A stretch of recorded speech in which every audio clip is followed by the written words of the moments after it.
جن پر رسولullah کے بعد صدقہ حرام ہے، بہت مضبوط چیز تم میں چھوڑے جا رہا ہوں، وہ میرے اہل بیت ہیں۔ کہ اے زید، یہ اہل بیت کون ہیں؟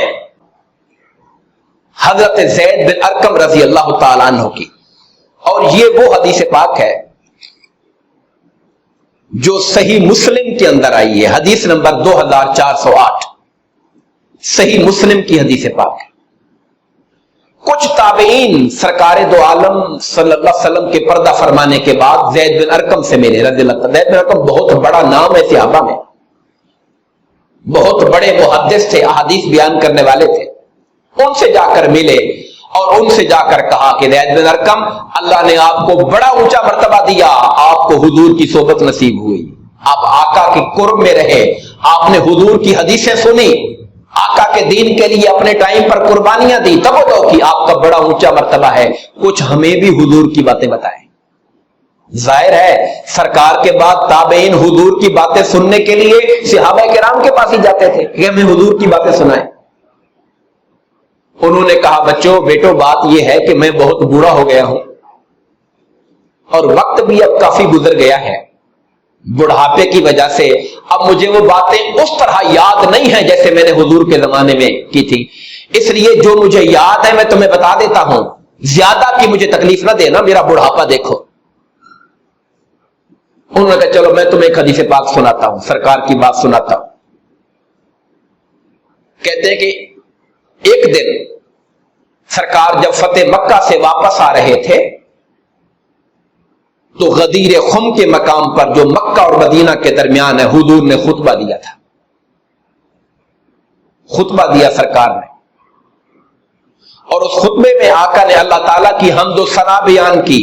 حضور کا طریقہ تھا ہر خطبہ اللہ کی حمد و ثنا سے شروع کرتے تھے، ہمیں واعظ و نصیحت فرماتے رہے، سرکار ہمیں واعظ کرتے رہے، نصیحت کرتے رہے، اور پھر فرمایا لوگوں آگاہ ہو جاؤ، میں بھی ایک انسان ہوں، اللہ تعالیٰ نے بھی مجھے پیکر انسانیت میں بھیجا ہے، ممکن ہے کہ ان قریب اللہ تعالیٰ کا پیغام دینے والا کوئی فرشتہ آئے، یعنی کہ اسرائیل علیہ السلام موت کا پیغام لے کے اللہ کی طرف سے آئیں، اور میں اسے لبیک کہوں گا۔ جب اللہ کا پیغام آئے گا کہ حبیب ہم آپ سے ملنا چاہتے ہیں، ہماری طرف آ جائیں، اس عالم دنیا سے عالم برزخ میں آ جائیں، اللہ کا بلاوا آئے گا تو میں لبیک کہوں گا، اور میں تم میں دو بہت اہم بھاری چیزیں چھوڑے جا رہا ہوں۔ اب یہ خطبہ یعنی کہ حجت الوداع کے بعد کا خطبہ ہے، آخری سال ہے سرکار کی حیات ظاہری کا، تو آپ لوگوں کو الوداعی باتیں کر رہے ہیں۔ مکہ میں بھی حضور نے فرمایا تھا میری باتیں سن لو، ہو سکتا ہے کہ اس مقام پر پھر میں اگلے سال تم سے نہ مل سکوں، الوداعی کلمات ہے۔ یہاں بھی فرمایا کہ اللہ تعالیٰ کا پیغام لانے والا فرشتہ ہو سکتا ہے آئے، میں اسے لبیک کہوں گا۔ یاد رکھو میں دو بھاری چیزیں تم میں چھوڑے جا رہا ہوں، ان میں پہلی چیز کتاب اللہ ہے، اللہ کی کتاب ہے۔ فرمایا یہ اللہ کی کتاب ہدایت ہے، اللہ کی کتاب نور ہے، اللہ کی کتاب کو پکڑ لو، اللہ کی کتاب کو تھام لو، اس کے ساتھ چمٹ جاؤ، خدا کی کتاب کو پڑھو، سمجھو، عمل کرو۔ اور حضور ہمیں قرآن کے بارے میں بہت ترغیب دیتے رہے، چند باتیں بیان کر دی اور کہا حضور نے بہت سی باتیں کی قرآن کے بارے میں۔ پھر فرمایا دوسری چیز سنو جو بڑی بھاری چیز ہے، بہت مضبوط چیز تم میں چھوڑے جا رہا ہوں، وہ میرے اہل بیت ہیں، وہ میرے اہل بیت ہیں۔ میں تمہیں اپنے اہل بیت کے بارے میں اللہ کو یاد رکھنے کی تاکید کرتا ہوں۔ الفاظ یہ بہت قابل غور ہے، اپنے اہل بیت کے بارے میں میں تمہیں اللہ کو یاد کرنے کی تلقین کرتا ہوں۔ عربی کے الفاظ ہے اذکرکم اللہ فی اہل بیتی، اپنے اہل بیت کے بارے میں میں تمہیں اللہ کی یاد کرواتا ہوں، خدا کا دھیان رکھنا میرے اہل بیت کے حوالے سے۔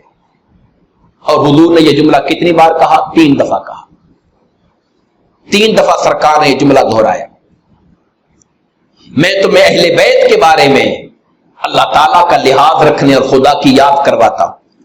اب وہ جو تابعین حضرت زید بن ارقم کے ساتھ بیٹھے ہوئے تھے، حدیث سن رہے تھے، انہوں نے کہا کہ اے زید، اہل بیت سے مراد کون ہے؟ ظاہر ہے جب حضور کا فرمان سنا میرے اہل بیت کا خیال کرنا، تو انہوں نے صحابی رسول سے پوچھا کہ اے زید یہ اہل بیت کون ہے؟ کیا آپ کی ازواج مطہرات اہل بیت میں سے نہیں؟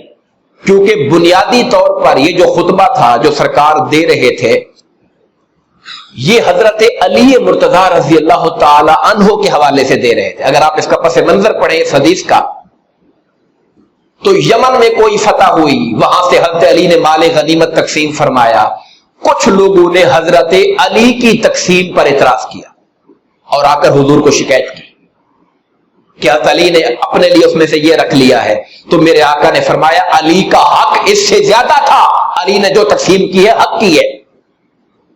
اور پھر میرے آقا نے حضرت علی مرتضی کی تائید میں، ان کی شان میں یہ سارا خطبہ کا اہتمام فرمایا تھا۔ تو حضرت زید سے انہوں نے پوچھا کہ حضور نبی کریم علیہ الصلوۃ والسلام کی ازواج مطہرات نہیں مراد اہل بیت سے یہاں پر؟ تو زید بن ارقم نے جواب دیا ہاں آپ کی ازواج مطہرات تو اہل بیت ہیں، لیکن یہاں اہل بیت سے مراد وہ ہیں جن پر رسول اللہ کے بعد صدقہ حرام ہے۔ لیکن یہ جو سرکار فرما رہے میرے اہل بیت کا خیال کرنا، یہاں مراد وہ ہیں جن کے اوپر میرے آقا کے بعد صدقہ لینا حرام ہے، جن کو زکوٰۃ نہیں دے سکتے، وہ مراد ہے یہاں پر۔ انہوں نے پوچھا کہ اے زید وہ کون ہیں جن پہ صدقہ اور زکوٰۃ لینا حرام ہے؟ فرمایا وہ حضرت علی، ان کی اولاد، ان کے بھائی حضرت جعفر طیار ان کی اولاد، ان کے بھائی حضرت عقیل کی اولاد اور حضرت عباس کی اولاد۔ یہ وہ چار ہیں اہل بیت جن پر صدقہ زکوٰۃ لینا حرام ہے۔ حضور ان کے بارے میں اہل بیت کہہ رہے ہیں۔ یہاں حضور ذکر جب اہل بیت کہہ رہے ہیں تو آقا مراد یہ لے رہے ہیں۔ یہ حضرت زید بن ارقم رضی اللہ تعالیٰ عنہ نے فرمایا، صحیح مسلم کی حدیث پاک ہے، حدیث نمبر 2408۔